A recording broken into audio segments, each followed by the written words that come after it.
الحمد لله نحمده ونستعينه ونستغفره ونؤمن به ونتوكل عليه ونعوذ بالله من شرور أنفسنا ومن سيئات أعمالنا من يهده الله فلا مضل له ومن يضلله فلا هادي له ونشهد أن لا إله إلا الله وحده لا شريك له ونشهد أن سيدنا ومولانا محمدًا عبده ورسوله أما بعد فأعوذ بالله من الشيطان الرجيم بسم الله الرحمن الرحيم ولنبلونكم بشيء من الخوف والجوع ونقص من الأموال والأنفس والثمرات وبشر الصابرين الذين إذا أصابتهم مصيبة قالوا إنا لله وإنا إليه راجعون أولئك عليهم صلوات من ربهم ورحمة وأولئك هم المهتدون وعن ابن عمر رضي الله تعالى عنهما قال قال رسول الله صلى الله عليه وسلم اذكروا محاسن موتاكم وكفوا عن مساويه۔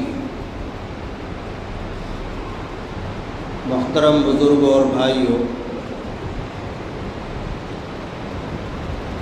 ہمارے اور آپ کے لیے اور پورے شہر سہارنپور کے لیے بلکہ پوری امت کے لیے ہی ایک بڑے غم اور صدمے کی بات ہے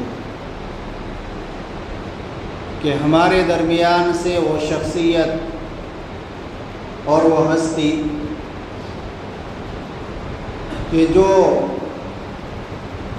سب کے لیے جن کا وجود باعث خیر تھا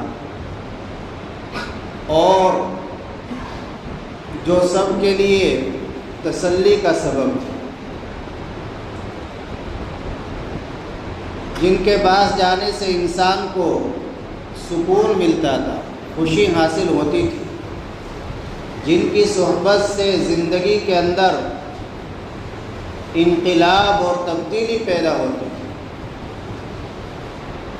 جن کی ایک نظر سے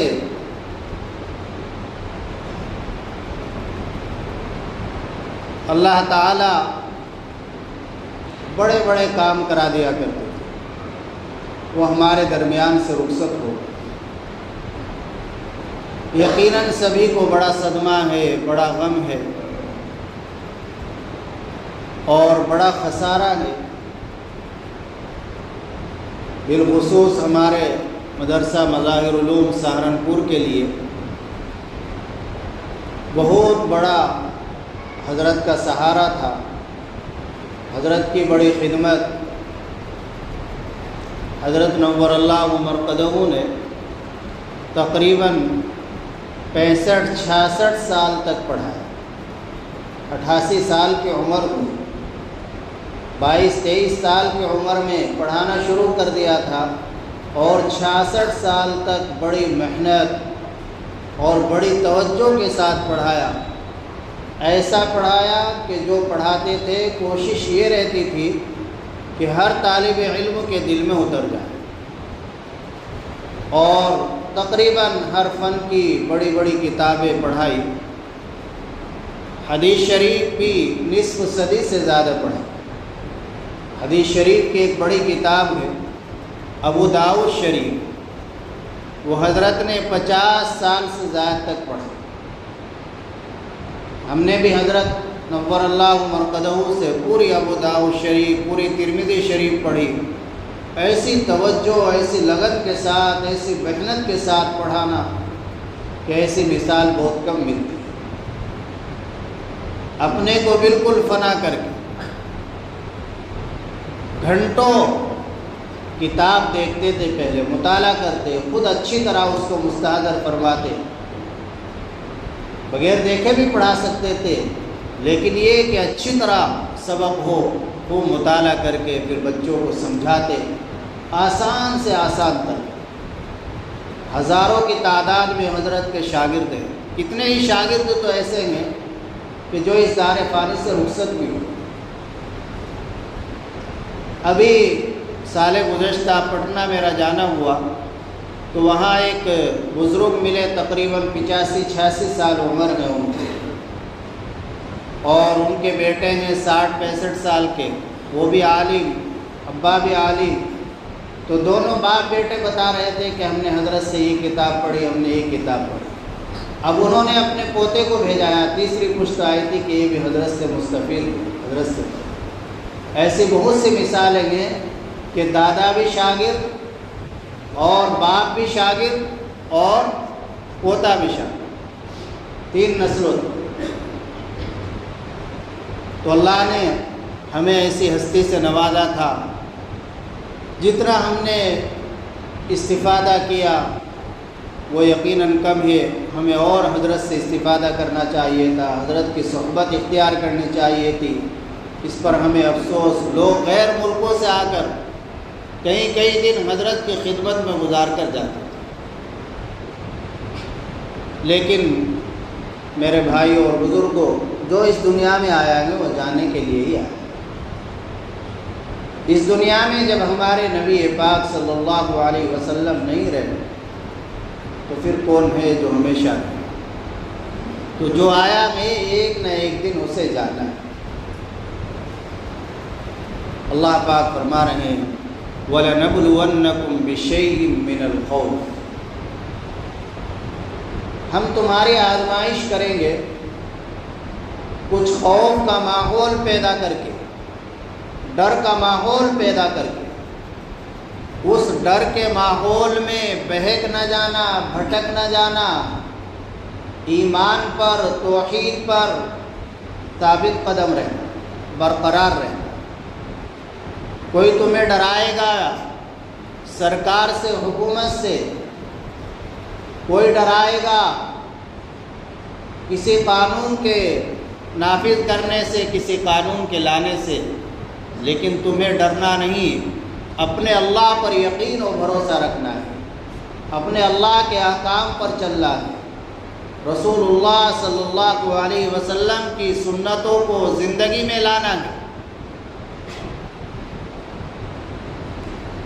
تو ڈر کا ماحول، اور اس میں ہمارے لیے اسوہ اور نمونہ اللہ کے رسول صلی اللہ علیہ وسلم کی زندگی ہے۔ حضرت نبی پاک صلی اللہ علیہ وسلم کو دشمنوں نے چاروں طرف سے گھیر رکھا ہے کہ جیسے ہی نکلیں گے فوراً قتل کر دیں۔ آپ کو معلوم ہے کہ ہاں دشمنوں نے محاصرہ کر رکھا ہے، گھیر رکھا ہے، آپ اندازہ لگائیے کیسا ڈر کا ماحول ہے، لیکن آپ ثابت قدم رہے۔ یہ ہمارے لیے، آپ کے لیے ایک نمونہ ہے۔ تو ڈر کا ماحول کو اس میں بھی بہکنا نہیں۔ وَلَنَبْلُوَنَّكُمْ بِشَيْءٍ مِّنَ الْخَوْفِ وَالْجُوعِ، ہم تمہاری آزمائش کریں گے بھوک سے، فقر و فاقے سے، تنگ دستی سے۔ کبھی ایسا موقع آ جائے کھانے کو نہیں ملا ہے، 1 دن نہیں ملا، 2 دن نہیں ملا، یا ملا ہے اچھا نہیں ملا، تو اس وقت بھی صبر، ثابت قدم رہنا، شکوہ و شکایت نہیں کرنا، اللہ کا شکر ادا کرنا ہے، ان دنوں کو یاد کرنا کہ جن دنوں میں اللہ نے خوب پیٹ بھر کر کھلایا ہے اور اچھے سے اچھا کھلایا۔ کبھی اگر ایسا ہو وَلَنَبْلُوَنَّكُمْ بِشَيْءٍ مِّنَ الْخَوْفِ وَالْجُوعِ وَنَقْصٍ مِّنَ الْأَمْوَالِ، کبھی مال میں کمی کر کے آزمائش کریں گے، اس وقت پہ صبر کرنا۔ نقصان ہو گیا تجارت میں، باغات میں پھل کم آئے ہیں، زمین میں پیداوار کم ہوئی ہے، دکان کم چلی ہے، تو اس وقت بھی صبر کا دامن نہ چھوڑیں۔ وَالْأَنفُسِ، اور جانوں میں کمی کر کے بھی ہم تمہاری آزمائش کریں گے۔ تمہارے کسی عزیز کا، تمہارے پیارے کا، تمہارے محبوب کا، تمہارے قریبی کا انتقال ہوگا تو اس وقت بھی صبر۔ یہ ہم سب کے محبوب تھے، ہم سب کے مربی تھے، ہم سب کو تسلی دینے والے تھے۔ کوئی بھی آدمی چلا گیا، میں نے خود اپنی آنکھوں سے دیکھا ہے، چاہے اس کو حضرت جانتے ہیں یا نہیں جانتے، غریب ہے، امیر ہے، پینٹ شرٹ میں ہے، کرتے پجامے میں ہے، کیسا بھی ہے، نوجوان ہے، بوڑھا ہے، حضرت توجہ کے ساتھ ہر ایک کی بات سنتے، فرماتے بھی تھے کہ میرے نزدیک تو چاہے کوئی لندن کا ہو اور چاہے کوئی دمجیڑی کا ہو، گاؤں کا ہو، کسی کا بھی، میرے نزدیک سب برابر، سب امتی ہیں، سب اللہ کی مخلوق، سب کی بات سنتے تھے، توجہ سے سنتے تھے، دعا بتلاتے تھے۔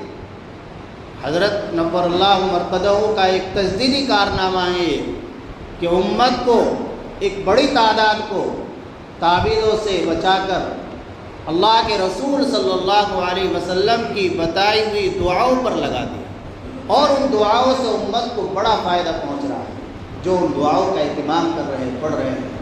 کتاب ہے بیان الدعا، اردو میں بھی ہے، عربی میں بھی ہے، انگلش میں بھی ہے، ہندی میں بھی ہے، تمل میں بھی ہے، گجراتی میں بھی ہے، مختلف زبانوں میں ہے، لوگ ان سے فائدہ اٹھا۔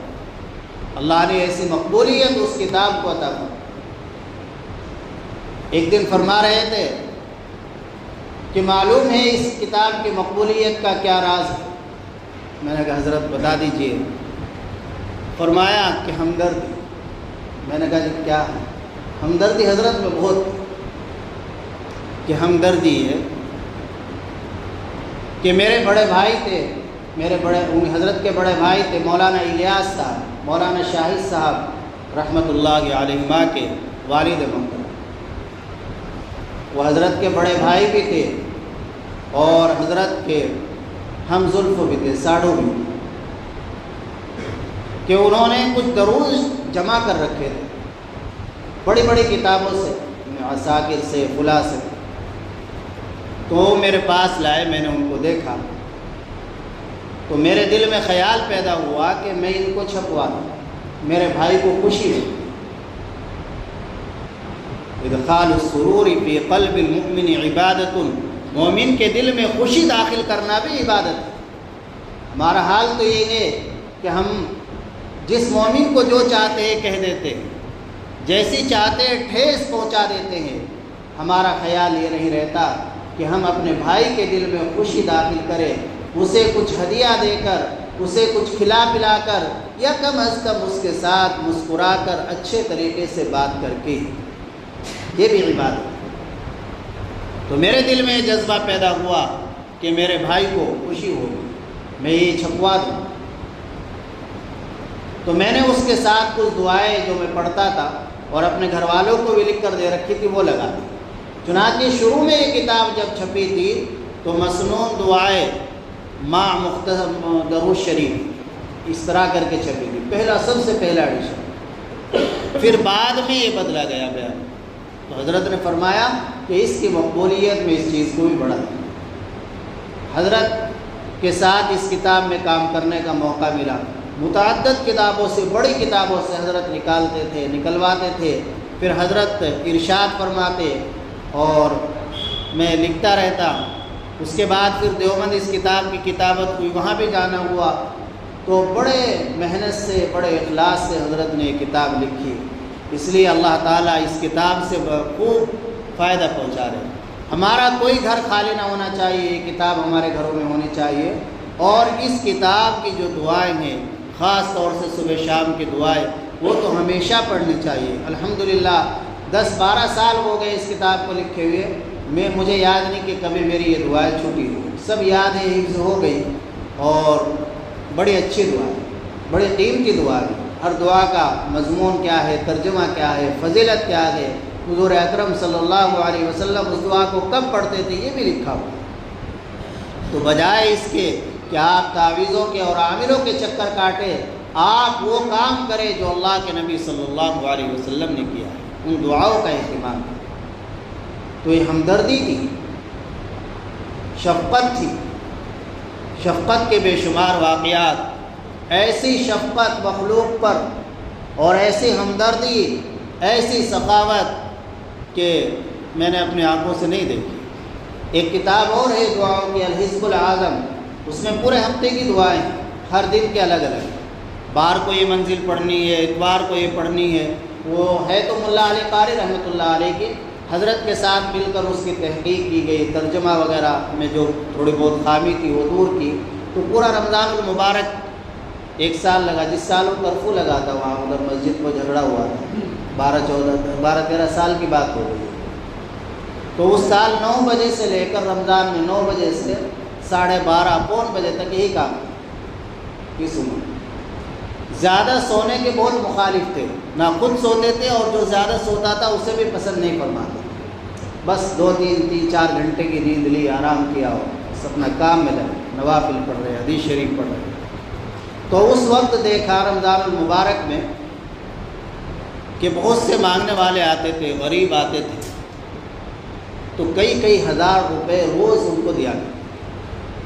مجھے اب تک یاد ہے اور میرے دل پر اس کا اثر، ایک شخص آیا پینٹ شرٹ میں، داڑھی کٹا ہوا، اور آ کر یہ الفاظ کہے کہ حبیب جی میں بہت پریشان ہوں۔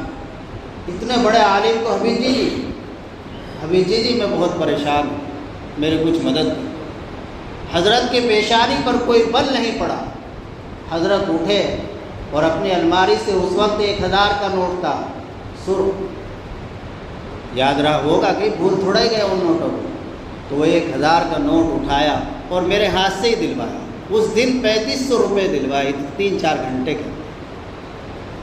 یہ حال تھا حضرت کی سخاوت کا، ہمدردی کا، یہ نہیں کہ میرا جاننے والا ہے کون ہے، بس جو آتا ہے، یہ شفقت۔ ایک مرتبہ شاید 17 میں یا 14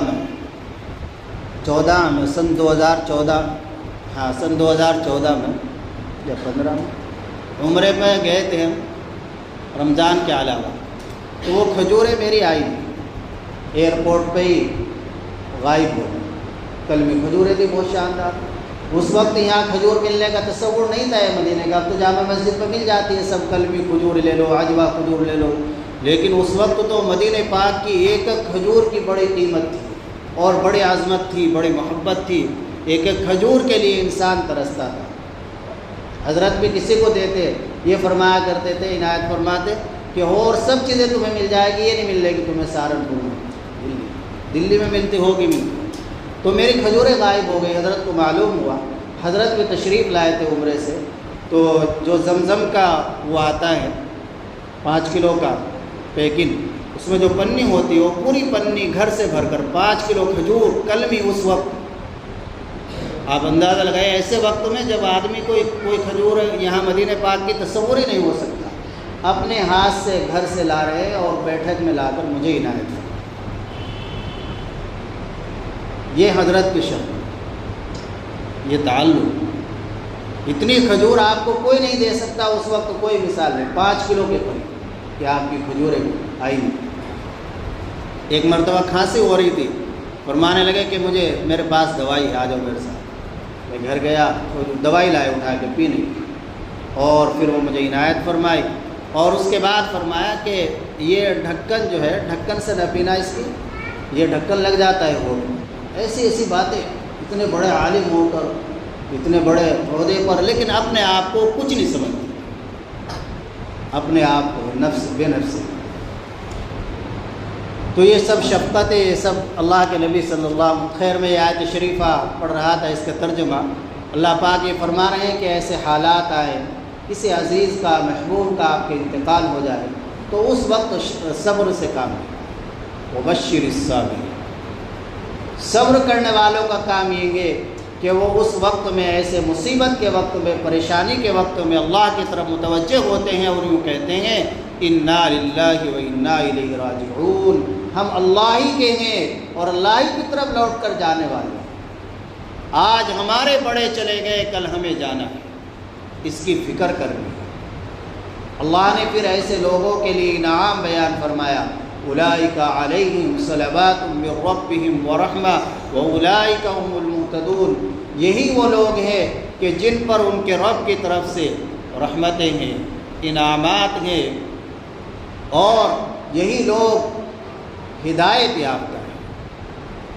تو اس آیت شریفہ سے تو ہمیں یہ سبق ملا کہ مصائب کے جب حالات ہو تو اس وقت انسان صبر کرے، اللہ کی طرف متوجہ ہو۔ حدیث شریف میں نے آپ کے سامنے پڑھی، حضرت ابن عمر رضی اللہ تعالیٰ عنہما فرماتے ہیں، اللہ کے نبی صلی اللہ علیہ وسلم نے فرمایا، اذکروا محاسن موتاکم وکفوا عن مساویہ۔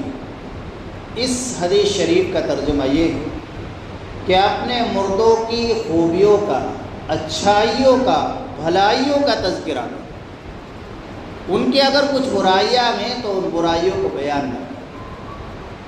علامہ طیبی رحمۃ اللہ علیہ فرماتے ہیں کہ بھلائیاں ذکر کرنے سے، بھلائیاں، خوبیاں جب دوسروں کے سامنے آئے گی تو ان سے دوسروں کو فائدہ پہنچے گا، وہ بھی ہو سکتا ہے اپنے اندر ان کو اپنانے کی فکر کرے اور اپنا لے۔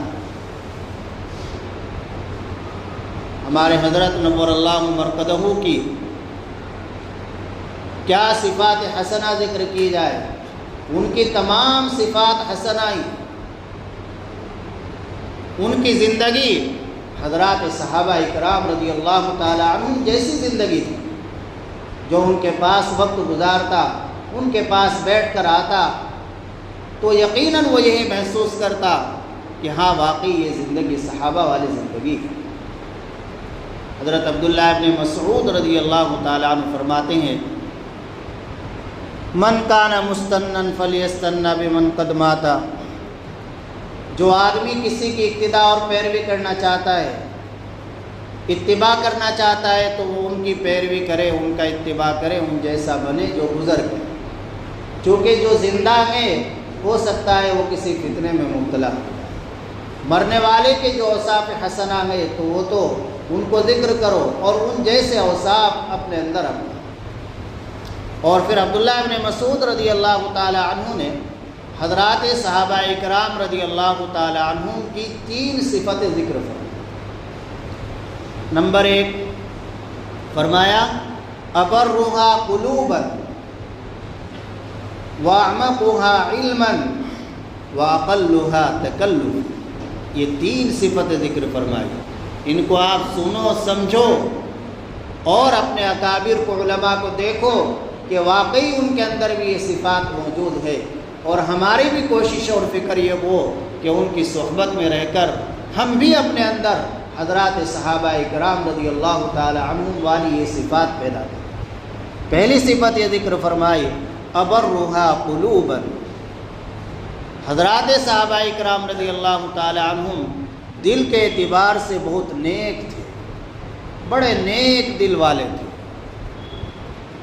علماء نے، شارحین نے ابرها قلوبا کی شرح کی ہے، اطوؤها واحسنها واخلصها واعلمها واکثرها ایمانا، کہ حضرات صحابہ اکرام رضی اللہ تعالی عنہم کے دل بہت زیادہ اطاعت کی طرف مائل ہونے والے تھے، بہت زیادہ اطاعت خداوندی کی طرف مائل ہونے والے تھے، اور ان کے دل بہت زیادہ حسین تھے، اور ان کے دل بہت زیادہ اخلاص والے تھے، اور بہت زیادہ ایمان والے تھے، ایمان سے بھرے ہوئے۔ تو ہمارے اندر بھی ہونا چاہیے کہ ہمارے دل کے اندر اخلاص ہو، ریاکاری نہ ہو۔ حضرت ہی کا ایک ملفوظ ہے، میں نے حضرت کی باتیں لکھ رکھی ہے سب، تو فرمایا تھا ایک مرتبہ کہ جو کام اخلاص سے ہوگا، جو اخلاص سے کام ہوگا وہ مضبوط ہوگا۔ اخلاص کے ساتھ انسان جو کام کرے گا، اللہ کے لیے جو کام کرے گا، تو اس کام کے اندر جان ہوگی، مضبوطی ہوگی، پختگی ہوگی۔ اخلاص ہر عمل کی روح۔ اگر بغیر اخلاص کے کوئی عمل کرو گے تو وہ عمل ایسا ہوگا کہ جیسا کہ جاندار بغیر روح کے۔ جاندار ہے، حیوان ہے، انسان ہے، روح نہیں ہے تو کیا قدر ہے اس کی؟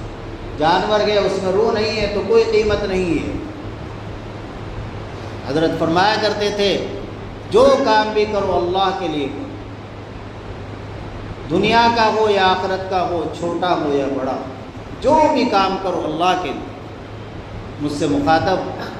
مجھے مخاطب کر کے فرمایا تھا، آپ سے کہتا ہوں جو بھی کام کرو اللہ کے لیے۔ اللہ ہمیں توفیق دے، دنیا کا ہو چھوٹا ہو یا بڑا، دنیا کا ہو آخرت کا ہو، چھوٹا ہو یا بڑا ہو، سب کام اللہ کے لیے۔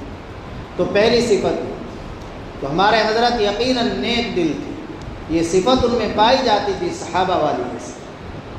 دوسری صفت بیان کی حضرت عبداللہ ابن مسعود رضی اللہ تعالی عنہ نے صحابہ کی، وَأَعْمَقُهَا عِلْمًا، کہ حضرات صحابہ اکرام رضی اللہ تعالی عنہم بڑے گہرے علم والے تھے، ان کا علم بہت گہرا تھا، وہ دقیق علمی باتوں کو سمجھنے والے تھے، وہ تفسیر کے بھی ماہر تھے، حدیث کے بھی ماہر تھے، فقہ کے بھی ماہر تھے، تصوف کے بھی ماہر تھے، تمام علوم شرعیہ کے ماہر تھے۔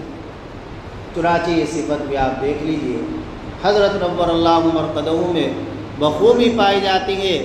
آپ کو اللہ نے بڑا گہرا علم عطا فرمایا تھا، علم حدیث کے ماہر، فقہ کے ماہر، تصوف کے ماہر۔ جو تین صفات ایک کامل شیخ میں ہونی چاہیے، وہ تینوں صفات بدرجہ عدم حضرت میں موجود تھی۔ آپ کامل فقی بھی تھے، مسائل کا علم، اور کامل محدث بھی تھے، گرچہ اپنے آپ کو محدث لکھوانا پسند نہیں فرماتے تھے۔ ایک مرتبہ میں نے ایک کتاب کے ٹائٹل پر لکھ دیا محدث جلیل حضرت مولانا سید محمد عاقل صاحب، فرمایا یہ محدث نکال دو۔ میں محدث ہوں ہی نہیں، نہ جلیل نہ قلیل، یہ فرق، نہ جلیل نہ قلیل، اتنے بڑے آدمی ہوں۔ انسان میں تواضع ہونی چاہیے، عاجزی ہونی چاہیے، انکساری ہونی چاہیے۔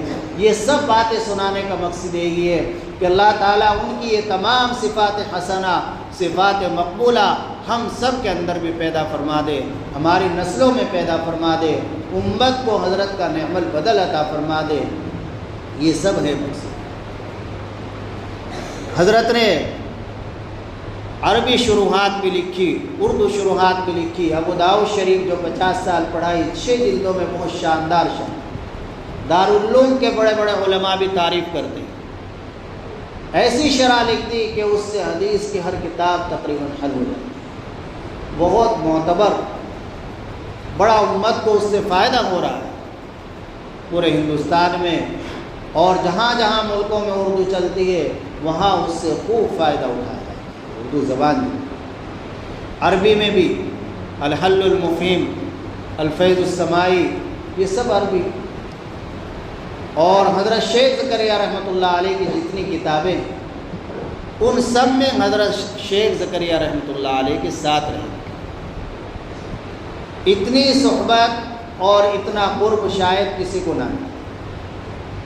بخاری کی شرح ہو، کوئی بھی کتاب ہو، حضرت اس میں ساتھ رہے۔ حضرت شیخ نور اللہ مرقدہ بولا کرتے تھے، حضرت لکھا کرتے تھے، کبھی حضرت ہی کو کام سونپ دیا، یہ یہاں سے لکھ لو، یہ یہاں سے۔ کئی مرتبہ ایسے ہی فرمایا بتاتے تھے کہ یہاں دارالتصنیف تھا، حضرت شیخ زکریا رحمۃ اللہ علیہ یہاں بیٹھا کرتے تھے، اور یہاں کتابیں چاروں طرف لگی رہتی تھی حضرت کی طرف۔ ایک مرتبہ بارش ہو رہی تھی، فرما رہے تھے، ایک مرتبہ بارش ہو رہی تھی تو حضرت نے منہ نکال کر فرمایا کہاں سے آ رہے ہو؟ کہ جی مدرسے سے۔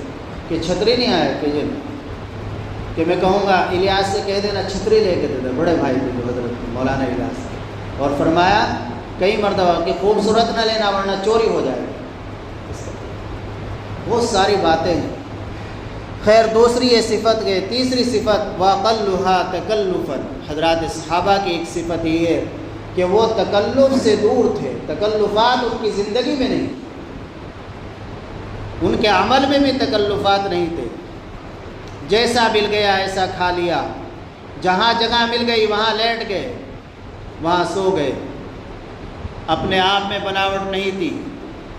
کوئی مسئلہ معلوم کرتا تو حضرات صحابہ اکرام رضی اللہ تعالی عنہم رہنمائی فرما دیا کرتے تھے ان کی طرف جو ان سے زیادہ جاننے والے، مسئلے کے زیادہ ماہر۔ چنانچہ حضرت میں بھی یہ تمام صفات موجود، باوجود سب کچھ ہونے کے اپنے آپ کو کچھ نہیں سمجھتے تھے، بڑی تواضع تھی، ہر شخص سے مل لیتے تھے جب بھی کوئی آ گیا، اور اب بیماری ہو گئی تھی آخر میں، اب کا وہ تو الگ مسئلہ ہے، مجبوری تھی، لیکن پہلے یہی رہا۔ ایک مرتبہ فرما رہے تھے 8-10 سال پہلے کہ جب تمہاری عمر میں تھا، گرمی کی دوپہر میں کبھی نہیں سویا، 3-4 گھنٹے کا اتنا دوپہر ہوتا ہے، چھٹی بھی رہتی ہے کہ نہیں سوئے رہتے، بڑی مجاہدوں کی زندگی گزاری، جب ہی انسان بنتا ہے، جب ہی انسان بنتا ہے۔ تو حضرت کی زندگی تھی، کوئی مسئلہ معلوم کر رہا ہے، حضرت یہ فرما بھائی دارالفتاء سے مفتیان کرام سے معلوم، حالانکہ معلوم تھا، علم تھا حضرت کو اس مسئلے کا۔ تو یہ صفات جو صحابہ اکرام رضی اللہ تعالی عنہم کی ہے، یہ اللہ نے ہمارے حضرت کے اندر رکھی تھی۔ ایک اور بات لکھی ہوئی ہے حضرت کی ہمارے ہاں، بہت سے لوگ ایسے ہوتے ہیں جماعت کی مخالفت کرتے ہیں، تو حضرت فرمایا کرتے تھے کہ جماعت والے رسول اللہ کے مہمان ہیں، جو بھی ہو سکے ان کی مدد کریں۔ یہ بعینی حضرت ہی کے الفاظ ہیں، جو بھی ہو سکے اپنے سے ان کی مدد کریں، جو بھی ہو سکے، ان کی مخالفت نہ کریں، اپنی جان لگا رہے ہیں، مال لگا رہے ہیں، وقت، اور بھی بہت ساری باتیں۔ ایک بار فرمایا کہ ہمارا معاملہ سب کچھ اللہ سے، کوئی تانا دے رہا ہے، تان کر رہا ہے، برا کر رہا ہے، کہہ رہا ہے، تو اس کی پرواہ نہ کرے، کیا بگاڑ لے گا؟ یہ حضرت کی شان ہے۔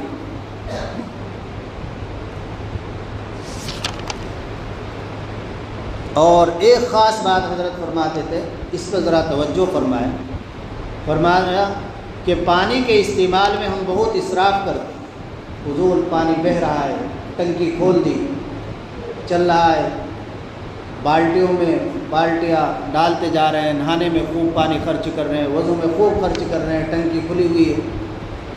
جتنے پانی میں حضرات صحابہ اکرام رضی اللہ عنہ غسل فرماتے تھے، ہم اس سے کہیں زیادہ پانی وضو میں استعمال کر لیتے ہیں۔ کیا نبی پاک صلی اللہ علیہ وسلم سے بڑھ کر کسی کا وضو ہو سکتا ہے؟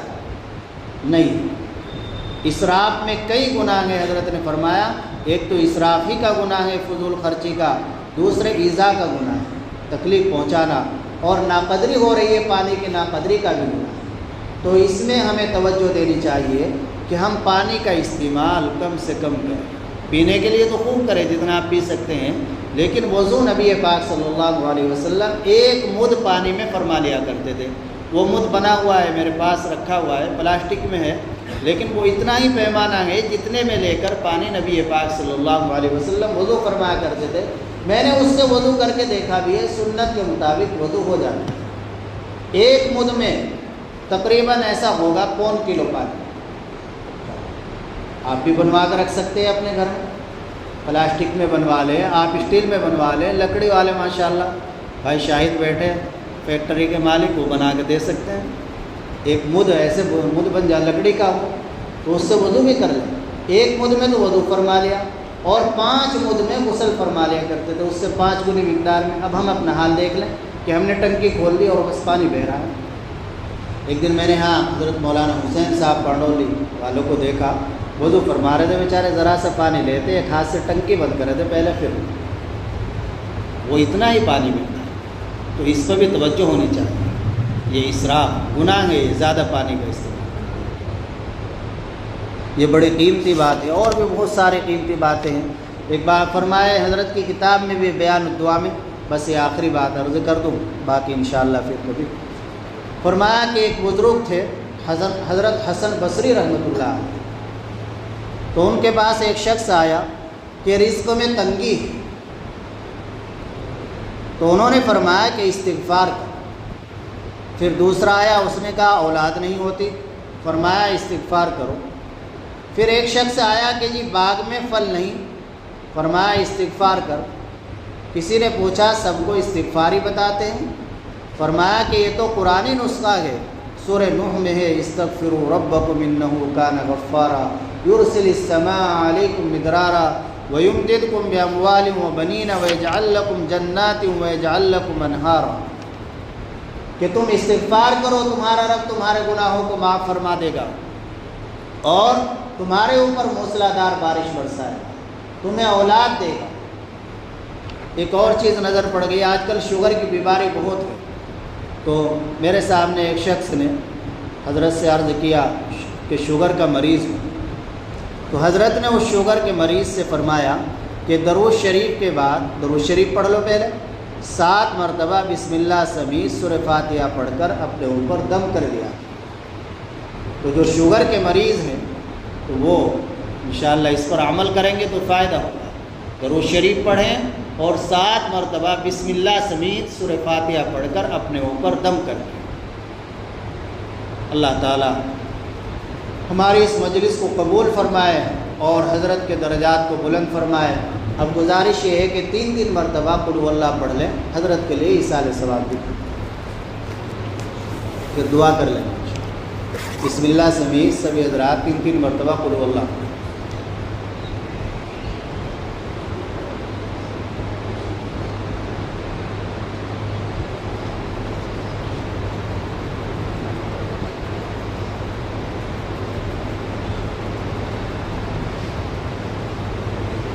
الحمد لله رب العالمين اللهم اجعل صلواتك ورحمتك وبركاتك على سيد المرسلين إمام المتقين وخاتم النبيين محمد عبدك ورسولك إمام الخير وقائد الخير ورسول الرحمة اللهم ابعثه مقاما محمودا يغبط به الأولون والآخرون اللهم صل على محمد وعلى آل محمد كما صليت على إبراهيم وعلى آل إبراهيم إنك حميد مجيد اللهم بارك على محمد وعلى آل محمد كما باركت على إبراهيم وعلى آل إبراهيم إنك حميد مجيد اللهم صل على محمد كلما ذكره الذاكرون وصل على محمد كلما غفل عن ذكره الغافلون اللهم صل على سيدنا محمد صلاة تنجينا بها من جميع الأهوال والآفات وتقضي لنا بها جميع الحاجات وتطهرنا بها من جميع السيئات وترفعنا بها على الدرجات وتبلغنا بها أقصى الغايات من جميع الخيرات في الحياة وبعد الممات إنك على كل شيء قدير ربنا ظلمنا أنفسنا وإن لم تغفر لنا وترحمنا لنكونن من الخاسرين ربنا آتنا في الدنيا حسنة وفي الآخرة حسنة وقنا عذاب النار وقنا عذاب القبر وقنا عذاب الحشر وقنا عذاب الدين وقنا من فتنة المحيا والممات ربنا لا تؤاخذنا إن نسينا واخطأنا ربنا ولا تحمل علينا إصرا كما حملته على الذين من قبلنا ربنا ولا تحملنا ما لا طاقة لنا به واعف عنا واغفر لنا وارحمنا أنت مولانا فانصرنا على القوم الكافرين ربنا لا تزغ قلوبنا بعد إذ هديتنا وهب لنا من لدنك رحمة إنك أنت الوهاب اللهم إنا نسألك حبك وحب من يحبك وحب عمل قد يبلغنا إلى حبك اللهم زدنا ولا تنقصنا وأكرمنا ولا تهنا واعطنا ولا تحرمنا وآثرنا ولا تؤثر علينا وارزنا وارض عنا مولا کریم ہم اپنے گناہوں سے توبہ کرتے ہیں، یا اللہ اپنی رحمت سے ہمیں معاف فرما دو، یا اللہ پوری امت کو معاف فرما دو، یا اللہ ہماری اس مجلس کو اپنی بارگاہ میں قبول فرما لے، اس میں ہم نے جو پڑھا ہے اللہ اس کو قبول فرما لے، اس کا ثواب حضرات انبیاء اکرام علیہم الصلاۃ والسلام، تمام صحابہ اکرام رضی اللہ عنہم، تابعین، حضرات محدثین کو مرحمت فرما، بالخصوص یا اللہ ہمارے شیخ مربی مرشد حضرت الاستاذ حضرت مولانا سید محمد عاقل صاحب رحمۃ اللہ علیہ کو یا اللہ اس کا ثواب مرحمت فرما، یا اللہ ان کی بال بال مغفرت فرما، درجات کو خوب بلند فرما، یا اللہ ان کی قبر کو نور سے منور فرما، یا اللہ ان کی قبر کو نور سے منور فرما دے، یا اللہ ہمارے اوپر ان کے بے شمار احسانات ہیں، یا اللہ ان سے بڑا فائدہ ہوا ہے، یا اللہ علماء کو بھی عوام کو بھی یا اللہ بڑا فائدہ ہے، مولا کریم ان کی تمام خدمات کو مولا اپنی شایان شان شرف قبولیت سے نواز دیجیے۔ یا اللہ اپنی شایان شان ان کو بدلہ عنایت فرما، یا اللہ ان کے درجات کو بلند فرما۔ یا اللہ ہمیں مولا کریم صبر نصیب فرما، یا اللہ صبر جمیل نصیب فرما، یا اللہ صبر جمیل نصیب فرما۔ ان کے اوصاف حسنہ سے ہمیں اور ہماری نسلوں کو مزین فرما، یا اللہ ان کے اوصاف حسنہ سے مولا کریم ہمیں اور ہماری نسلوں کو مزین فرما۔ ان جیسا تقوی ہمیں بھی نصیب فرما، ان جیسا اخلاص تواضع یا اللہ ہمیں بھی نصیب فرما، ان جیسا علم ہمیں بھی نصیب فرما، یا اللہ ان جیسے حدیث پاک کی خدمت کی سعادت ہمیں بھی نصیب فرما۔ یا اللہ اپنی مرضیات پر چلنے کی توفیق عطا فرما، نامرضیات سے حفاظت فرما۔ یا اللہ ہمارے مدرسہ مظاہر علوم کے لیے یقیناً بڑا خسارہ ہے، یا اللہ اس خسارے کی اس نقصان کی تلافی فرما دے۔ مولا کریم نعم البدل عنایت فرما، یا اللہ نعم البدل عطا فرما۔ یا اللہ ہر طرح کی عافیت نصیب فرما، ہر طرح کے شر سے فتنے سے حفاظت فرما۔ یا اللہ حاضرین کے جائز مقاصد کو پورا فرما، جائز ضروریات کو پورا فرما۔ ہمارے جو اکابر مشائخ حیات ہیں ان کو مولا کریم صحت قوت طاقت عطا فرما، ان کی عمروں میں برکت عطا فرما، ان سے ہمیں خوب فیضیاب ہونے کی توفیق نصیب فرما۔ مولا کریم ہم سے مانگنا نہیں آتا، آپ کو دینا آتا ہے، یا اللہ بغیر مانگے ہدایت فرما۔ ربنا تقبل منا انک انت السمیع العلیم وتب علینا انک انت التواب الرحیم، وصلی اللہ تعالی علیہ وسلم۔